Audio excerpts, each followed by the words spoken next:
Hey there, and welcome. Cinephiles Live edition? Yeah, in person. Like, we haven't done this since, you said it was, what was that weird movie? We were watching Legendary. It was the first iteration of Cinephiles that no longer exists on the internet. But yeah, it was about this time 2 years ago. We gathered here. It was March 2020. Yeah, March. It was the last. It was literally the last group hangout we had before the lockdown really hit. Yeah. Well, we didn't even get a lockdown in America. We right, had the New York lockdown. Yeah, when everything got weird. The lockdown. Yeah. But that was the last time we did anything like this in person. Then we went home, and as Drake said, nothing was the same. But if you're reading this or watching this, luckily, Henry and I got together to watch the WWE Premium Live event, Elimination Chamber, and what better way to have an in-person episode what better excuse to have an in-person episode than to discuss the incredible Peacemaker Season 1 finale. We have so much to say. I am ecstatic to talk about the show. How are you doing, Henry? I'm doing pretty good. We've got the episode on the TV in the background, but much like Mr. Cena when he's wrestling, you can't see that. Because that would be probably a reason for this video to get demonetized. We get DC made real we don't want to fast. get that to happen. We've had something like that before. We don't want none. But I gotta say, this was. I don't know where my expectations were for this episode, but it firmly beat those expectations to smithereens with a giant grenade made from a Russian tank shell. The human torpedo was activated and just shattered, I think, every expectation we could possibly have. What a perfect season. What a perfect episode. Emotional, action-packed, hilarious fun. We're going to get into all of that. Very excited. As always, we want to go over some recent news and tidbits and fun facts. And this week, we have the biggest breaking news of all, which, as many of you probably saw, Peacemaker has been renewed for Season 2. No surprise. We knew this was going to happen, or we were very confident it was going to happen. Yeah. Kind of a surprise, because I was talking with a friend of ours, Andrew Friedman, and we were saying, did it need a second season? For us, it did. Yes. Specifically for Cinephiles, we were going to get renewed for Season 3 of Cinephiles either way. Right. But, and the way, the way this season ended... It's a story. It's fairly self-contained. Yeah. There wasn't a massive cliffhanger. There are threads, obviously, that they could follow, but yeah, it was a very satisfying standalone season, but I think it's just so good that I think we all wanted more. And I think the audience showed that because our next piece of info, some great stats that I first discovered thanks to John Felix, right? Yeah. John Anthony Felix Cena himself shared on Twitter. Just learned from the good folks at HBO Max that the Peacemaker finale had the biggest single-day performance for a Max original series and was up 44% over the premiere episode. Take that, the death of Mr. Big from And Just Like That. Fuck you, Christopher Noth, you piece of shit. Yeah, so sorry Zendaya. Sorry to all the Euphoria fans out there. Euphoria is an HBO series. Okay. So this is not a Max original. I'm just going to say, John Cena is a master of the microphone as per usual, because his use of saying HBO Max original says this is beating things like The Flight Attendant. This is beating things like Raised by Wolves 2, as they call it, instead of Season Patrol, 2. Harley Quinn. Yeah, well... Sort of-ish. Harley Quinn was probably a DC unit, whatever that was called before. Yes, it predates. It's yet to have an HBO Max. Right. The next season will be a Max original. Yeah. Side note, if you love Peacemaker, you haven't watched Harley Quinn, watch Harley Quinn. We're going to get to something that we need to get carried over in a second. We'll get to the what to watch after. Yeah. And then one other piece of news quickly want to touch on that broke this week. As you shared with me, Henry, John Cena will play the antagonist in the Looney Tunes animated hybrid Coyote versus Acme. Follows Wile E. Coyote, who, after Acme products failed him too many times in his pursuit of the Roadrunner, decides to hire a lawyer to sue the Acme Corporation. The lawsuit of the century, and So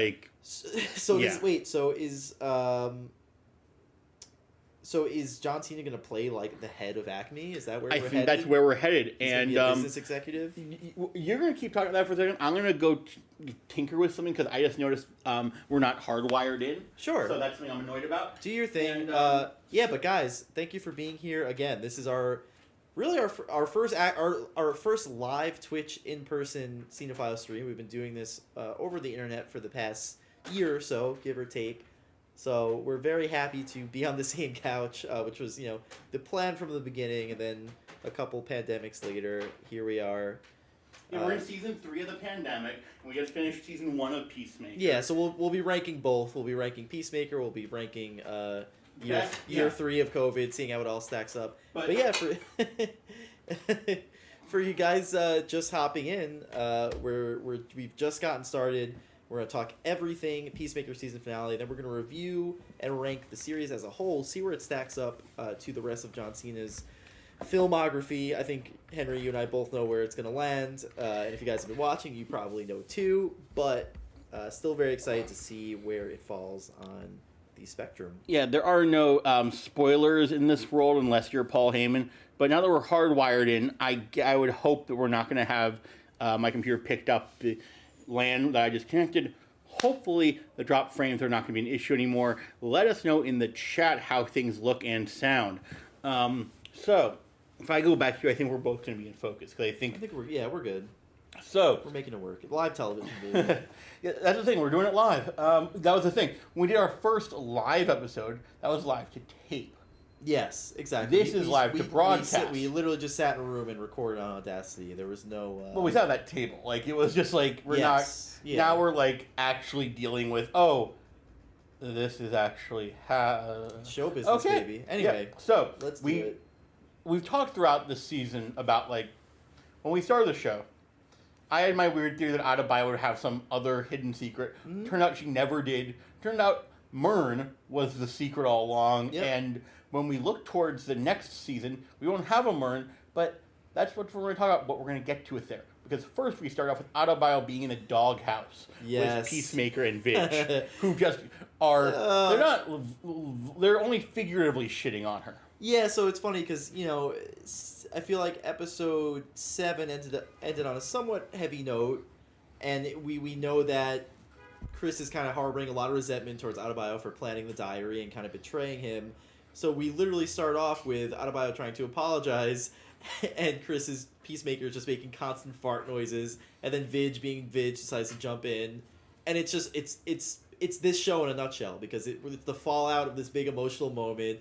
And they're just doing nonstop fart noises. I was laughing my head off the gate. Yeah, and they're being like this show's, to talk on another streaming show, they're being this show's Beavis and Butthead. Yes. Like those guys are getting their comeback on Paramount Plus, and these two are just being goobers. And it's fun, but it's also just like, Adebayo hasn't done the work for the redemption yet, and that's what Peacemaker's trying to sort of signal to her. Yes. Is it like, no matter if he would, like, he's the guy who's going to take the mission seriously.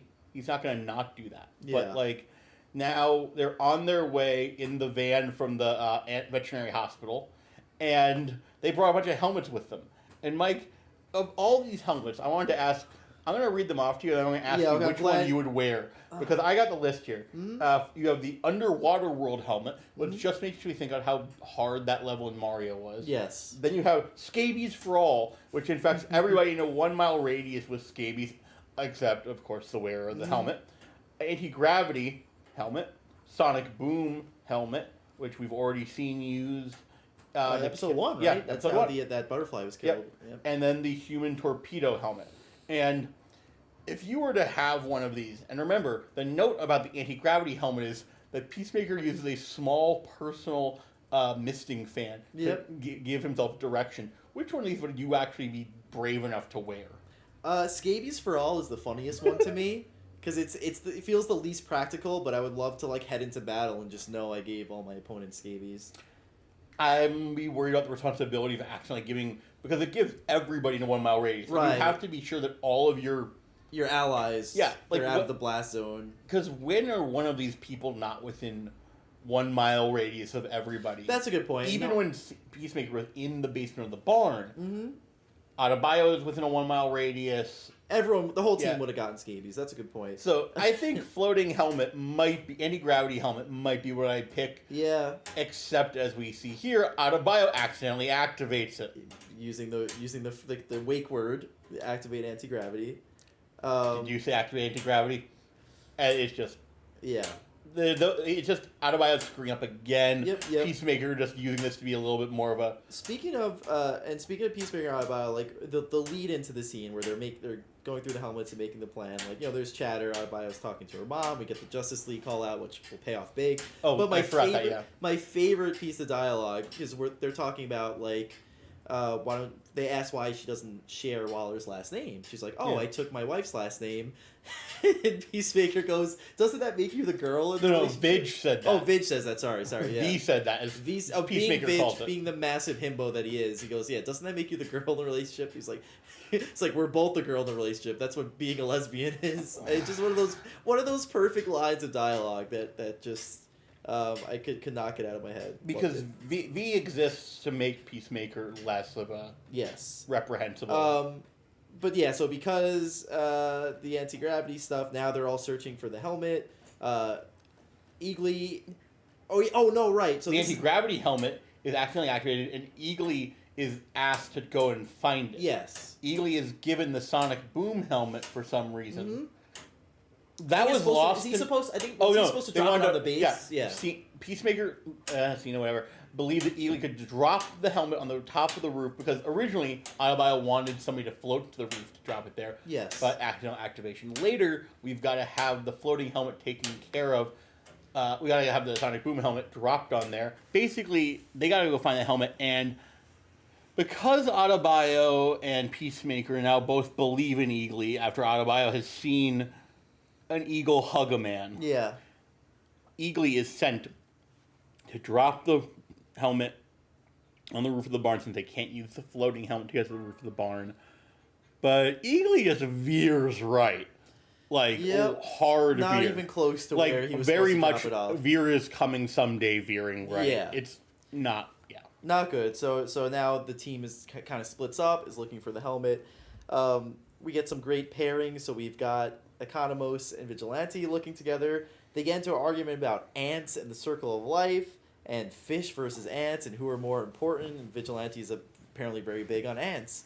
And I wrote in my notes here that Vigilante really belongs in I Think You Should Leave, because he takes everything just hyper literally.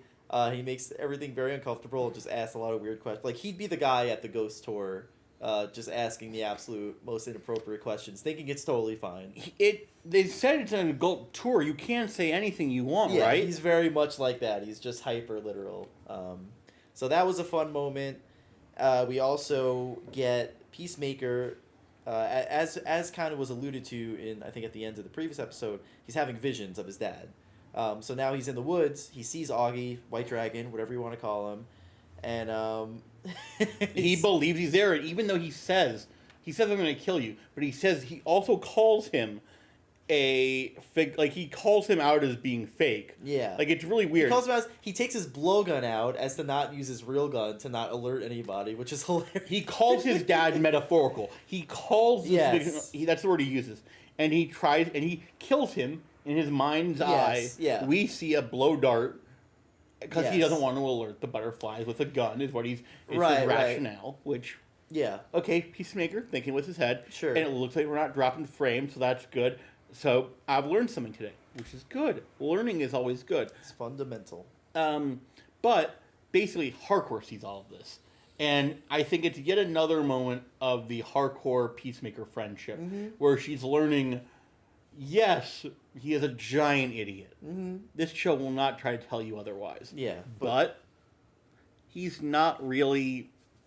He's still broken. Yeah, severely traumatized and trying his best to do what he thinks is right. So, but yeah, in all of that, in that discovery, as they're talking about, Hardcore and Peacemaker find the helmet. So there we go. And now...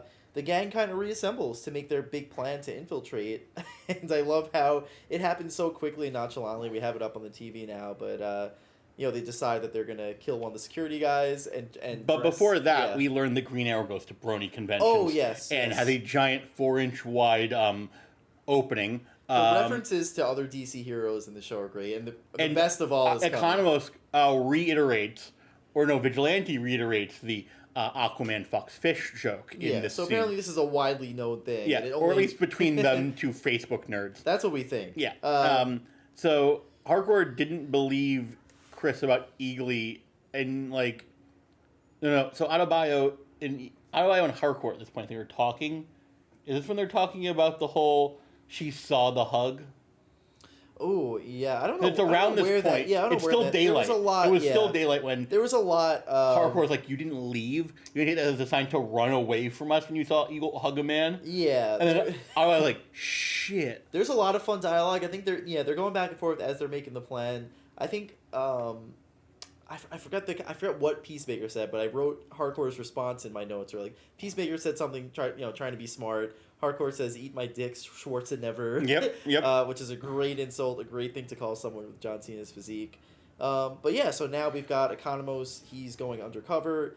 It gets really tense because before he can go undercover, Peacemaker goes and uses the blow dart to kill the security guard. So nonchalantly, like very, very casually. Yeah, but he can't go to Economos directly with that garb. No. Why? Because there's a thing that people don't talk about in this line of business, that when somebody dies, they void their pants.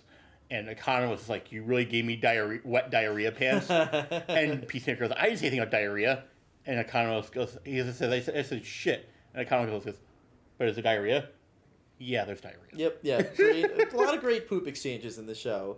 But no, things get pretty intense because we have it's nighttime. Thank you, Magan. Good to hear that it's good. Yes, thank you. What I figured out was backblaze. Well, continue. So now Economos is undercover, trying to infiltrate the barn, get a look at the cow without raising any suspicion. He has a conversation though with the cop played by veteran character actor Lachlan Monroe, who is very much a butterfly, and looks at him like, "Why are you going into the barn?" Mm-hmm. And Economos deadpans and can portray the lifeless butterfly tone. Mm-hmm. Pretty well. He does a really good job. Yeah, he manages to pass that first time. He immediately throws up as soon as he gets inside. Which triggers Peacemaker's almost gag reflex. That made me laugh so hard that Peacemaker was throwing up just hearing Economos throwing up. It's like empathetic pain or whatever that's called. Like, yeah. Or it's like the Family Guy episode. But this is one of the biggest, to me, one of the most significant moments of the episode. Yeah. Because, Economos gets a look at the cow, and then he comes back. And then he fucking kaiju again. Yep. First the starfish, now the cow. I did make a note similar to that, but James Gunn loves his big CGI kaijus. But again, I'm blanking on the actor's name you just said. But Lachlan Monroe, yes, because Lachlan Monroe finds, Economos leaves the barn, having dropped the helmet, nobody knows where. Mm-hmm. But Lachlan Monroe talks to him on the way out. Yeah. And he goes, "I have a question for you. Why is your beard like that?" Yeah, he goes, "The man you've taken over. Why did he do that to his beard?" And then the music changes, like the tone changes. It's like a record scratch moment. Yeah, and then we get this really emotional moment where he fesses up to it, and he says, "I thought it'd make me look, or he thought it would make him look younger, more handsome. He never thought anyone noticed until recently when one guy said it to him all the time." He says he's never had a girlfriend. He goes unnoticed, and he's really underpaid, and so he had to buy the cheapest option. Yep. And of course, the L'Oreal probably would have been better and more even, but he didn't think it mattered because nobody notices Economos. It was a really sad, and honestly, I wasn't sure what to when the butterfly cop says that line, Economos' expression, I thought Economos was going to lose it here and start like trying to kill somebody. Yeah. Because he's so tired of hearing the beard thing. But it turns into this really sad moment where we realize like, yeah, Economos is a really sad guy, and he's not happy about this. Yeah, because Economos knows that the rest of the group can hear him. Yeah. And this gives him like a safe space to explain it all, because like nobody's able to laugh at him because they all have to be quiet. He's finally like, it's really nice. Yeah. But then Economos gets back. Yeah. Well, no, they find he left a helmet here. Yes. And everything goes full on fight, and it leads to something that we just saw, which might be one of my favorite notes I took in the episode.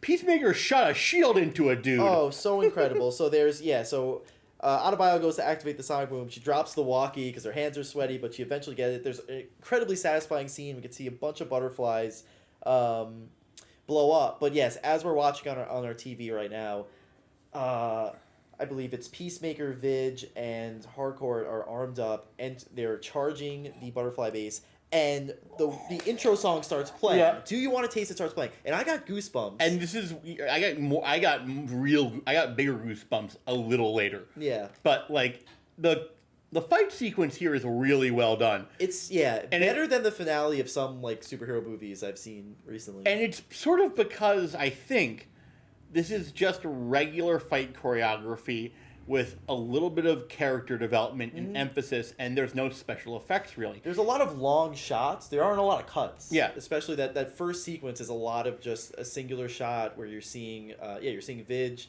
Peacemaker, and Hardcore just very violently mowing through these butterflies. We see a beheading, as you said, Henry. Like Lachlan Rowe's character, V stabs him through the head with an axe. Like Peacemaker does some real creative stuff with his shield. It's like a hyper violent Captain America. Yep. The way he shoots which has always been the riff. Yes. But then V gets shot in the back, and before he can fall down, he's like a delayed reaction. He grabs one of his like throwing stars or a knife and just like wings it and not kills the butterfly that killed him. But as we're seeing right now, the thing that got me is that the music really starts to slow down when Hardcore is getting pumped full of lead. Yeah, so Hardcore gets shot, and the music literally gets out of tune as if you were slowing a record down. Yeah. And it's all distorted. And I don't know about you, Henry. Like I thought this was it for Hardcore. Oh, I was like, Hardcore. I'll show you my notes. Hardcore upgrades shot through dead through exclamation marks. Yep. I was like, because we've talked about this in the past. I sort of think you get a character beat right before a death. Yeah, and Hardcore was sort of becoming the team leader, and she had just sort of gotten to know Peacemaker a little better by seeing him like that, with his like traumatic dad vision thing. So it's like you're having that moment for Hardcore, and maybe Hardcore and Peacemaker will never get their moment, like to know each other clearly, and then we're just seeing the other violent thing, Mike. Yeah. So so there's so much to talk about because we're trying to keep up with the episode as it's playing. But after all that happens, Adebayo decides to step into the action. Economos is like, "Why are you doing this?" And she gives one of the greatest lines. It's what her mother said. Yeah. I'm made for this shit. And we see that Adebayo is actually really capable with a couple of guns, and she's kicking a bunch of butterfly ass. And right before a butterfly can invade Hardcore's very injured body, Adebayo manages to pull it out. We're literally watching in real time right now, and she shoots the butterfly through the head. It's so badass. It just reminds me of something from a few episodes ago, probably the third episode. Those butterflies keep going in through the mouth. Yes. Economos was making shit up when he said butterflies, when he visualized them going in through the butt. I mean, it's, maybe they can. It's just the mouth is always exposed, whereas we haven't seen a butterfly, go after a naked corpse. When butterflies attack Green Lantern's Brony convention, we'll learn more. Yeah. So it's just because we haven't seen it doesn't mean it's not possible. No. And we have a whole other season to explore the back end of things, if you will. The back nine. So... Basically, Economos, though, tries to go after her and help her, but this motherfucker trips over a fence. Yes. A regular fence, and somehow snaps his ankle. And I think there was exposed bone or something bad. It's really gruesome. You see exposed bone. It's very bloody. Such a violent injury for what seems like a very inane slip-up. Yeah. So now we've got Adebayo looking to rescue Peacemaker, who's trapped under the rubble of all the chaos when the bomb went off. Because when he went in, the staircase he went into, it just broke out from underneath him, and he fell into, like, a crawl space, basically. And Adebayo is wearing one of the helmets. And did you know which helmet it was when she was wearing it? I couldn't tell. I wasn't entirely sure, but she makes that clear for us, because we eventually get to a showdown between Peacemaker and Goff. They're going at it. The butterfly who's in Goff's head, whose name we can never remember. Yeah. The detective. Detective Song, who's Goff. And it's just one of those perfect, tense, but also comedic moments, because we've got Peacemaker and Goff fighting it out. Adebayo's ready to become the hero, and she says, "Activate human torpedo," and starts charging towards Goff, except she completely misses. And Eagly mode. It's shot in such a funny way where, you could tell she got hurt, but she's going to be okay. She just kind of hits the wall. Which is funny because Peacemaker had said earlier that he warned people against using the human torpedo helmet because you would risk shattering every bone in your body. So it shows how fearless Adebayo is. And I think that's one of the recurring things you're about to get here from Peacemaker, in that the Argus, the 11th Street Kids gang, let's call them, really care about each other. And they're willing to risk a lot. And we get this moment where Peacemaker and the butterfly have this discussion, and we learn why that butterfly, the Goth butterfly, drew the peace symbol on the jar in the honey, because they want what Peacemaker wants. Yeah, they basically want to, after they lost their planet, they basically wanted to save Earth at all costs, no matter how That's many where they lives got had there. to. Yeah. Much like Peacemaker, they're willing to kill. It was the classic villain, like you and I are not so different. I'm something of a peacemaker myself. literally. And she even said, it's almost kind of a tender moment when she's like, "Thank you for feeding me and talking to me and showing me kindness," because remember, Peacemaker was literally taking care of the Goth butterfly, not really knowing what the deal was. But we're just watching. Yeah, we were finally watching Adebayo slam her head into the wall. But Peacemaker goes, "Oh, geez, I told her not to use that one." But if I have this, so if I remember right, and we're about to see the scene. So basically, they walk into the Goth butterfly leads Peacemaker into the big cow chamber. Yes. Cena calls it a holy cow. Goth says yes, and basically, we get a whole big parallel that reminds us that James Gunn wrote this show during the pandemic. Because Goth Butterfly says humans are an incredibly self-destructive species. Yes. You will take the most minor of inconveniences on you as an attack on your personal liberties. I wrote that down for that exact reason. I want to have a sign that says, I want to get a t-shirt. Okay, there are many Peacemaker merchandise things I will buy or would buy. I already own the print and the shirt. But a shirt that says that, because... Yeah, it was that immediately caught my attention. Nail on the head. If you didn't already know this was a quarantine project for James Gunn, I think that kind of... But yeah, it was... So Goff is showing... Locke is down there too. Yes. The guy who Myrn called in. The funny, creepy cop. Yeah, the guy who looks like an exhumed body. Yes. He's down there, and he also kind of looks like Mr. Burns when they thought that Mr. Burns was an alien in that one episode when Mulder and Scully showed up. But basically... They had a vow. The aliens had a vow, just like Peacemaker, to protect and help. And unfortunately, when given the choice to help them move the cow to their East Coast location in Maine, I believe, because they have this giant whole structure, Peacemaker says three words. Mike, what are those 3 words? Activate human torpedo. And because Adebayo is standing up and flies right into the belly of the frickin' beast. Involuntarily. Nope. Without any awareness of what's going on. She's still coming to from her last mishap. She's hearing what's going on, though, so she understands the choice that Peacemaker is given. And we'll get to the meaning of that in a little bit. And there's a great moment of, this essentially kills the cow. She goes inside, blows it up. And then falls the fuck out of it. Covered in butterfly blood, and she's just saying, "What the fuck?" Like, she's so disgusted. But hey, we did it. They saved the day. They killed the big butterfly, and that takes us to perhaps one of the most surprising and most hilarious and incredible cameos of this entire series. Because basically. Well, first of all, we have a very emotional, dramatic beat It's like where I was really kind of... So I was already concerned that Hardcore was dead. Yes. Because earlier, Peacemaker, we had seen her coughing up a lot of dark blood. Yeah. Not that lighter blood is whatever. But Peacemaker walks up to her, and and Economos, who's got his leg in a cast. And Peacemaker has been going through all of his life choices. And he's been feeling really emotional. He's flashed back to killing Rick Flag. He's flashed back to having killed his brother. And it's all really weighing heavily on him. So he picks up Hardcore and they walk away. But lo and behold, 4 shadowy figures appear on the roster. And it turns out Amanda Waller actually did call the fucking Justice League. Just like Adebayo asked her to in the beginning. And, this wasn't just some distant CGI cameo, at least not entirely, because we see silhouettes of Superman, Wonder Woman, Aquaman, and Flash. And as they get closer, first of all, Magan asked a good question: How the hell did they keep this a secret? I don't know. No idea. They did it. That cast and crew are incredible for not leaking anything. They must have had some serious rules. Shoutouts to as cool as this. Yeah. Honestly, that's the kind of thing you don't.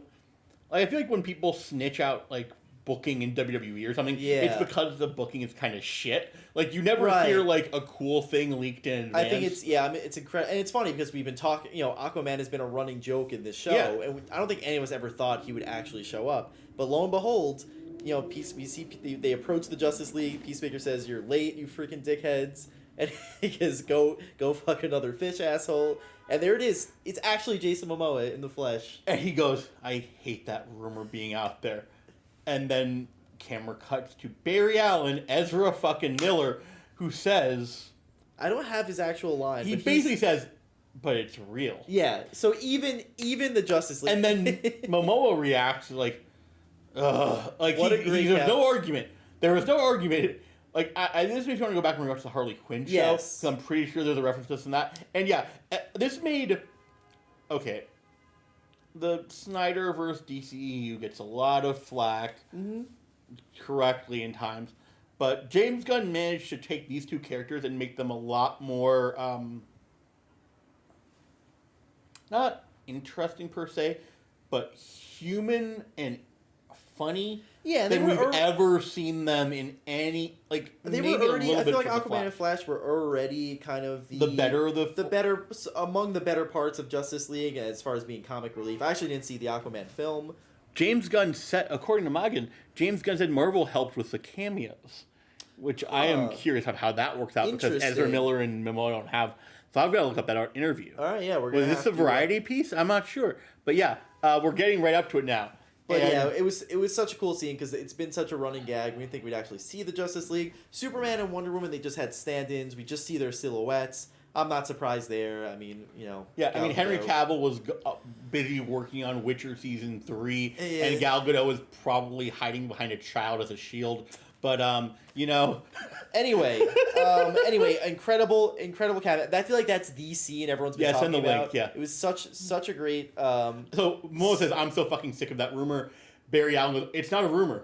Jason Momoa goes, "Fuck you, Barry."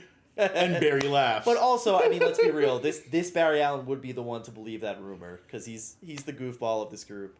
But also, apparently, the entire DC universe believes this rumor. So maybe it's just true. You keep saying it's a rumor. I think eventually, when there's this many people can't be wrong. Is all I'm saying. I don't think that Barry Allen is also a dark web QAnon. No. So now this actually recontextualizes Justice League. So when Ben Affleck goes to Jason Momoa in Justice League and says, "I hear you can talk to fish," did he meet? Was that a metaphor? Was talk to? Yep.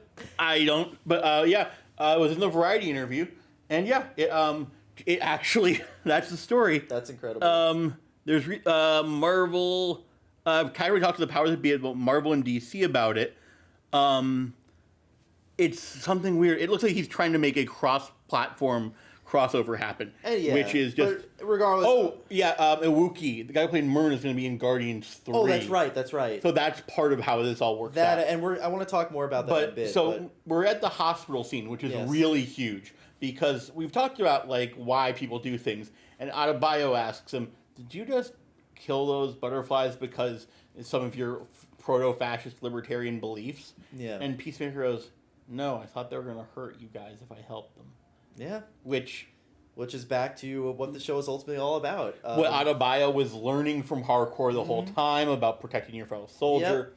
Like, as messed up and borderline sociopathic as some of these people are, they are now a family that really care about one another and will, as we've seen, will do literally anything to protect one another, including possibly sacrifice themselves. So they have a code, and I just love how Adebayo's formerly blue denim jacket now is like crimson red denim from the blood. That's a good catch. No. It's like it was very. I only noticed how denim-y it was this time watching it because I could see how red it was last time I saw it, but like, this is the third time I've watched this episode, but like, it was bright blue denim earlier. And this is the line that really got me, like really tugged at my heart, where he says, "Don't tell V, but after Eagly, you're my BFF." And then Adebayo does. Yeah, it's like such an emotional moment because they've had such an up and down relationship. Just the beginning of the episode. Yeah. Just from the beginning of this episode, they were in a really bad spot. To see how much they still care for one another. That truck is an Easter egg, you know. Is it? What? I was watching a video. I think it was Emergency Awesome. Charlton was the name of the comic book company or comic book where Peacemaker made its first appearance. Oh, very cool. 5 is some, I don't know what the connection is there, but like this is a scene where Adebayo basically does the entire snitching on her own mom and reveals everything. Yeah, and I'm laughing because as this is happening, Vigilante's in his hotel room and just very hospital room. Sorry, very casually just jumps out the window from doesn't look like that ripping low out all of his pretty high up. But also, this is before we missed it. But Peacemaker told V, "You gotta go get examined. You've been shot." And he's like, "Nah, I got it." And he just does what Vigilante does throughout this show, and he just sort of like nods off or falls over. Something that like when I used to go see movies, I used to have a weird like falling asleep during movies problem. It's not there anymore, thankfully, but like it's just like Vigilante has sleep issues that are undiagnosed or just experiences heavy trauma. Yeah. But a doctor shows up to talk to Peacemaker because Hardcore is awake, and it turns out, as Hardcore says, the doctors told her that Peacemaker's been there for days. Mm-hmm.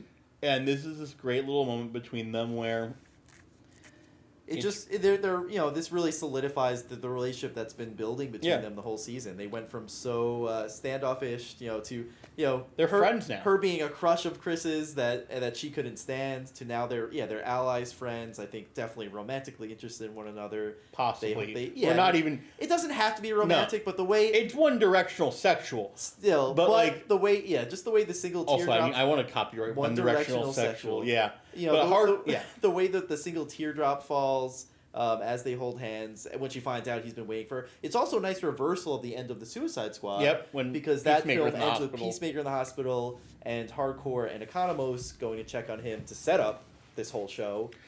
Adebayo comes back to her wife. They have a loving embrace. In their funny clothes, which is something we a great little callback. Yep. Economos sets up shop at Belle Reve. I wasn't clear on what his job is now. Like, is he? I think his job is whatever it was before Waller. Okay. Like, because Belle Reve isn't that's not where Waller. Like, I bet he had a job before Waller pulled him into the project. But he's the head of something at the prison now. Yeah. So he's setting up his little office. This is pre-Task Force X position. Yeah. He's got an Asus laptop. Yep. Asus. Yep. He's got the framed photo. Where did he get printed? I'm really curious. Of the group shot that Hardcore took. Yep. When they were jamming out to Hanoi Rocks in the band, the song 11th Street Kids. Mm-hmm. And it's a really great shot of Cena / Peacemaker going really goofy. And then we see that look who's still in play for season 2. Little fucking judo master. Yep. Eating his Cheetos and just quietly sobbing, seeing all the butterflies around him killed. Yeah, there's a lot. I have so many questions about Judo Master, where he comes from, who his real allegiances are, how the butterflies recruited him. Like, why that outfit is so weird too. It looks and we're watching Peacemaker and Vidge are back to their old tricks of getting a Russian tank and putting a Russian tank shell and putting a grenade inside of it and laughing at the charred remains of a car. Belle Reve is Superman's answer to Arkham, according to Morgan. Thank you. So that makes sense. And now we get another emotional moment of Hardcore in her physical therapy, learning how to walk again, because that's the thing that I don't think the shootout of Hardcore really emphasized enough with it. She took most of her trauma to her legs. Yeah. I thought it was upper torso because of me not knowing about physicality, but now we have Peacemaker waking up, and the golf butterfly, it seems.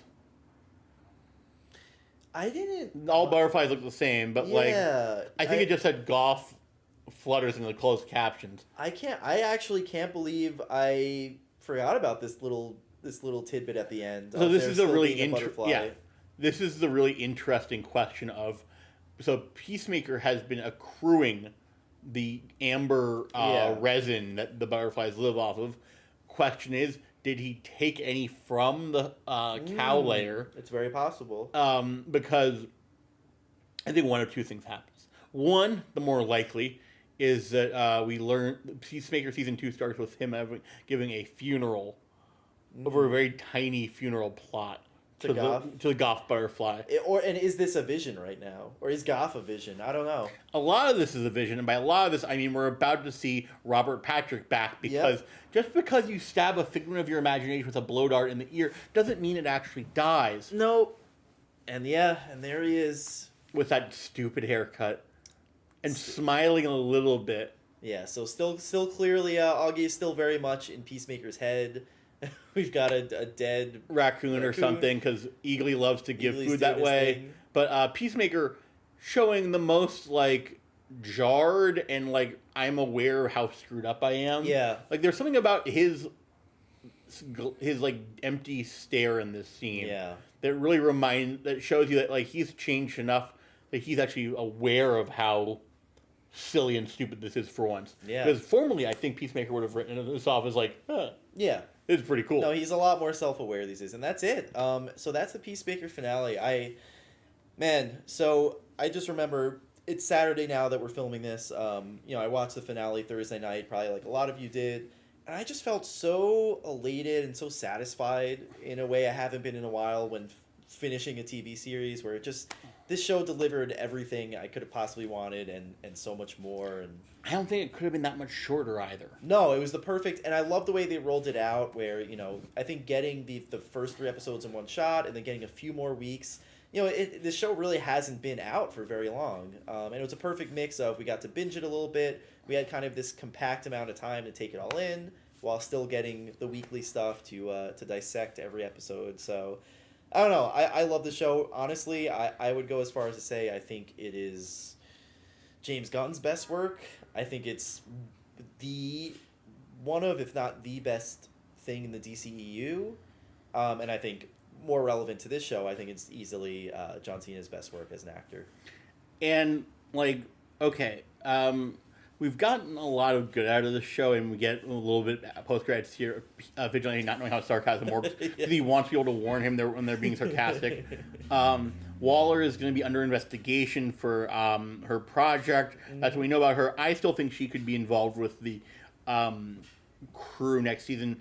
I would like more than just 2 shots of her as well. Yeah, I think she'll have a heavier... If she's not the main antagonist, she will at least have a very big role in season 2, I think. We're listening to another 10 episodes, but it looks like because I looked at the production dates and everything for Peacemaker Season 1, and it looks like it would probably take around 10 months or so.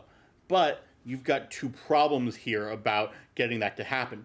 James Gunn and John Cena are both very busy men. Yeah, James Gunn's making a small little indie film called Guardians of the Galaxy Volume 3. And Cena right now is filming a movie called Freelance. And then he has the Jansen directive and Wile E. Coyote, which are both in the Wile E. Coyote movie, which are both in pre-production. So I think the earliest we're going to get season 2 is summer. Like, the earliest really would be February 2023. But what makes more sense to me is summer. And if you were to add one DC character to Peacemaker Season 2, either in a small cameo or a big cameo. Yeah. I mean, but March 2023 is the Batman movie. Yeah, so this March is bookended by those 2 vigilantes, Malgan. But if you could add one DC character in Peacemaker Season 2, who do you bring in? So I'm going to start with the actor I want, and we can work backwards and figure out who he might be. I need Vin Diesel in this series somehow. It makes sense. Him and John Cena have history as actors together. Obviously, him and James Gunn, they've been doing Guardians together. He likes to, he likes to bring his actors with him. I don't care if it's a 3-second cameo. I don't care if he's Martian Manhunter or some other kind of bald character, but I need Vin Diesel. Well, Martian Manhunter has a DC. If Snyder cuts in Justice League are canonical, you're right. Then we'd need a Deathstroke Slade Wilson is what Malgan's saying. That would be what I think is. Well, actually no, but also Deathstroke is also that should be Joe Manganiello. That would be if we're counting. Joe Manganiello is a really good. Yeah, because he was the stinger in Suicide Squad original. Yes, the whole the DCU is such a mess. But, yeah. So I would love for them to resurrect him and keep that actor, keep that character, Why not? He's a perfect fit. If I were to bring in anybody from the Gunverse of Marvel, I go Dave Bautista. 100%. Because I think he could do anything you ask of him. Yep. Graps, though. What DC character would you let Randy Orton play? Ooh, is there a Viper-themed villain in the DC universe? No, I don't know. But what if Judo Master had a bit older brother? Like there was a Judo Master. Yeah, Judo Master Senior. Yeah. Like because oh yeah, you're right. Joe Manganiello was a PWG regular. He's the one who got Sofia Vergara to be that epic photo. It's all connected. Yeah, everything's wrestling as we always discuss. But as somebody pitched in response to me on Twitter, give us Dave Bautista as Bane. Yeah. Because especially Harley Quinn, the TV show's version of Bane, would fit into this show perfectly. And just the thought of Cena and Batista acting together in a comedic DC Universe property directed by James Gunn is like my personal fever dream come to life. But unfortunately you just made it obvious what it should be. What? Black Adam. Ooh, which unfortunately... Oh, you mean... Oh, bring The Rock's Black Adam to... Yeah. I mean, if we can get Jason Momoa... This is what I'm saying here. We have an actual universe, yeah. If you can bring Jason Momoa and Ezra Miller as Aquaman and The Flash, even for cameo roles... Yeah. There is no reason why Peacemaker should not have a grudge against Black Adam, especially because Black Adam could hate Peacemaker for all of the... collective knowledge that the people have about Peacemaker's dad and the people that Peacemaker's killed historically, and they're like the trial of like Peacemaker's Rachel kill count. Ooh, like, yeah, why does it got to be a Black Adam? Is a question that I feel like Peacemaker would ask. Yeah, they'd be that's very good foils for one another. But yeah, I feel like we could do this all day. We could fan cast all day, but I think we have to transition to the fact that we'll be back because we've said John Cena has more work coming up. Do we know when his next release is? No, but until while I look that up, so we're going to be coming back for those. Mm-hmm. I think we're probably good for stuff until his next new thing. Mm-hmm. I don't think there's anything that will call us for that. Yeah. Although I do really hope Vacation Friends 2 is sooner rather than later. Yeah, it's okay, so actor. Come on. The IMDb website on a phone might be in the top 5 worst experiences ever. It's pretty bad. Also, I just love that he's listed as a voice actor in WWE 2K22 in his IMDb actor section. We might have to do a little bonus episode there. So yeah, the Jansen Directive appears to be the next project of his, but I think that's still in production right now. Okay, so we probably have a little bit, but yeah, of course. Snafu 2022, where he's playing Chris. The character's name is. This doesn't look like this looks like a serious John Cena movie. Oh. Let's see if this is the movie that he's co-starring across from Jackie Chan. Oh, hell yeah. Let's go. And a bunch of people who I don't recognize. Let's go. The description of this, talking about a 180 whiplash here. 2X Special Forces soldiers must escort a group of civilians along Baghdad's highway of death to the safety of the Green Zone. Starring John Cena and Jackie fucking Chan. This sounds like something that should have come out like 2005. Like that premise and that cast. Like that one movie that we almost watched where Cena was like stuck on the wrong side of a wall in the Iraq War. Like, what the... Yeah, anyway. We'll go back to the ranking system. Yeah, I'm going to pull up the scoreboard. Back to the reason Cinephiles exists, and that's because you can stream all of John Cena's works. But should you? And we're here to rank them all for you and help you make that decision. So it's time to reveal, or figure out rather, where Peacemaker lands in our grand rankings. So in our grand rankings so far, we've had let's go up start from the bottom, and then we'll get to the top. We'll be here. The Reunion had 1 knuckle out of 5. Legendary had 1.5. The Flintstones and WWE Stone SmackDown 2. The Marine 2.5. 3 knuckle out of 5 were awarded to both 12 rounds, Scooby-Doo WrestleMania Mystery, and Playing with Fire. Playing with Fire is such a weird movie. 3.5 knuckles to Vacation Friends and to Ferdinand. F9 and Bumblebee had 4. And then Blockers at 4.5, which sort of lives higher in my head, but whatever. Then the Suicide Squad had 4.75. And Peacemaker... let's pull the trigger. Let's just... Mike, is that the button to tap? That is the button. You see how many fingers I'm holding up? You should stream him. We're giving the full 5 knuckle shuffle. The first time. Congratulations, James Gunn. Congratulations, John Cena. Congratulations, HBO. You guys have got the first ever coveted 5 out of 5 knuckle shuffles. I'm not even writing 4 knuckles out of 5. I'm just writing just 5 knuckle shuffle here. 5 knuckle shuffle. And we're gonna create a graphic to present the award. And I'm gonna, because I'm playing with got this new laptop, and only 33 dropped frames in this stream, so we're doing much better. Not bad. So we're gonna we're presenting the award. I kind of want to make a physical award that's just a little hand. Okay, if you know a 3D printer owner, I'll let you deal with that person. Not to get ambitious. I see 3D printing owners like Peacemaker sees Green Lantern. Yeah. Or Green Arrow. But yeah, congratulations. Y'all really made something here. Yes.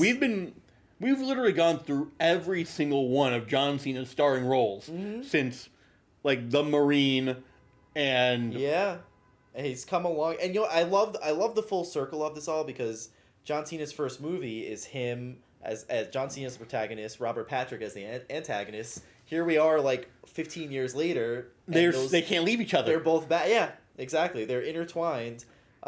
It's very much the Joker and Batman, or Kevin Steen and El Generico. I think we're going to be doing this for the rest of our lives. Yeah, and just to see him, and I feel like John Cena still has so much more to go in his film career, but see him going from doing like the generic action movies under the WWE umbrella, just to kind of as a marketing thing, to actually doing these roles that are completely letting him loose, letting him be the kind of actor he wants to be, and working with so many amazing directors like James Gunn.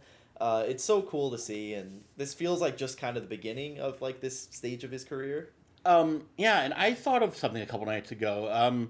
We've seen a lot of wrestlers turned actors, and I think John Cena is proving that he is broken out of The Rock's shadow on this one. Because for a while it was just like, The Rock is becoming like a guy who people joke is running for president, and a guy who is like, he's transcended pop culture. Yeah, but like the thing is, Cena's done one thing The Rock hasn't done. He's become critically acclaimed in two different genres. Yes. Wrestling, or like from the U.S. title Open Challenge era Cena, to everything he's done, like the Firefly Funhouse stuff, but to now with Peacemaker and also Blockers and like a lot of his recent works, like people are giving him his flowers at a relatively early point after he did some movies that were interesting. Yeah, no, and I don't think, again, I mean, they've both become great actors, but I don't think The Rock could be doing what he's done in Blockers and I don't think he wants to be creative, but like I think what's funny to me is, despite being, he made a name for himself as being kind of like the most family friendly wrestler. Yeah. But as an actor, I think he really excels in these R-rated roles where he gets to be kind of just completely loose and still very much John Cena, but everything is kind of cranked up to 11, which I really appreciate. And James Gunn reiterated in that recent Variety interview something that we had sort of picked up upon in Peacemaker, in that Peacemaker is canonically bi. Yeah. It was not just because of the throwaway line about... It was mostly confirmed by the throwaway line from Augie, but everything from when Peacemaker said, men haven't been real men since they dress like women. Mm-hmm. The threesome with Vidge, who knows what like that was. We didn't see the blow by blow, pardon the pun. But like John Cena is continuing to surprise at every angle, and we just can't wait to see what he does next. Especially stuff like Argyle looks like he's getting into his like leading man blockbuster stuff, while also having an HBO Max original that's pretty weird and really fun. And do you really, really want to taste it? Absolutely. And that brings me to my suggestion, and we'll either confirm this now or we'll pick it up next season. I'm considering, since Cinephiles is evolving as his movies are evolving, the question of you can stream him, but should you, is kind of the question of the past for John Cena. Right. I think the question is, do you really, really want to stream it? Yes. Do you really want to? Do you really want to stream it? I'm ready. I think I'm ready to switch taglines right now. So I'll work on the PSD files for the PNGs for the art. We probably won't be doing many of these in-person shows, although I love this. This is great. Yeah. Like, we will see y'all later, and have a wonderful day. Mike, Ghost Tour Rocks should be checked out on all social media platforms. Yeah, you're getting back to doing live shows, so yeah. If you want to follow my musical adventures, at Ghost Tour Rocks on Instagram and Twitter, at Ghost_Tour on TikTok, Ghost Tour on all the music platforms. Yeah, go check it out. I've got some stuff there. Well, on that note, stay tuned, stay healthy, stay safe, stay smart, and eat peace.